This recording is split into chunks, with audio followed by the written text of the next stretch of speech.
યાત્રામાં અમારે ફરી રિપીટ કરવું પડ્યું હતું, કારણ કે કુશલ તથા હર્ષને 10મા ધોરણમાં એક્ઝામ છે. તો જબલપુર પહોંચ્યા પછી ભેડાઘાટ લગભગ અડધો પોણો કલાકનો રસ્તો છે પહોંચીને હવે અમે ભેડાઘાટની અંદર ફોલ જોવા જઈ રહ્યા છે. ભેડાઘાટના રૂમમાંથી આવી રીતે નદી દેખાય છે બાલ્કનીમાંથી, અને સરસ વ્યૂ આવે છે. સૌંદર્યનો ભરપૂર ખજાનો છે.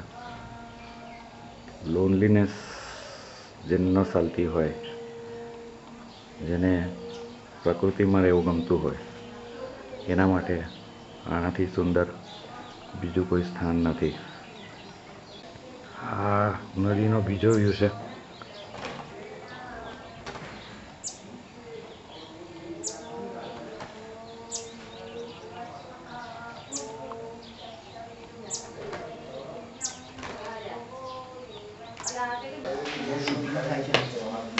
રાકેશભાઈ અને પંક્તિ તૈયાર થઈ ગયા વહેલા વહેલા.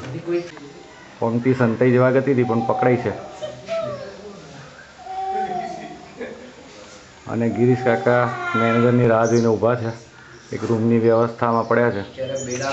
ભેડાઘાટ નર્મદા કિનારે આવેલી MP ટુરિઝમની હોટલમાં અમે ઉતર્યા હતા, અને હોટલ ઘણી સારી છે, બધી સુવિધાઓ સાથેની છે.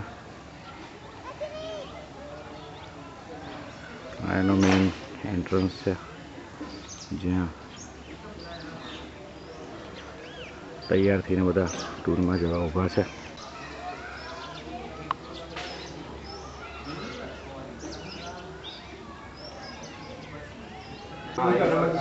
एक छोटा वाला एक बड़ा वाला दिखा। नहीं रूम तो सेम है सर। नहीं एक 4 बेड का है ना। 4 बेड का नहीं है। મેં કોઈ 4 છોકરાઓને મોકલી દીધે ત્યાં આગળ. નાસ્તો જોડે લઈ લેવો તો રિક્ષા મૂકી દો એટલે ત્યાં સિંગાપુર જનારું ગ્રુપ કોઈ અવાજ આવે નહીં ને.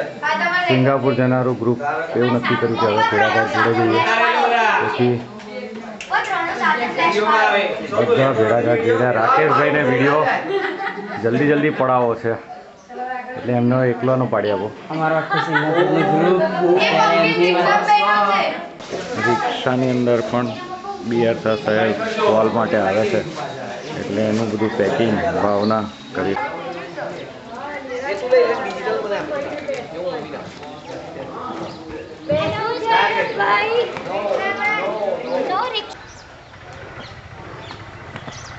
સર જોગણીના મંદિર પર ફરી બોલો. બધા ચડી રહ્યા છે હવે હાફી રહ્યા છે અને હાંફી રહ્યા છે.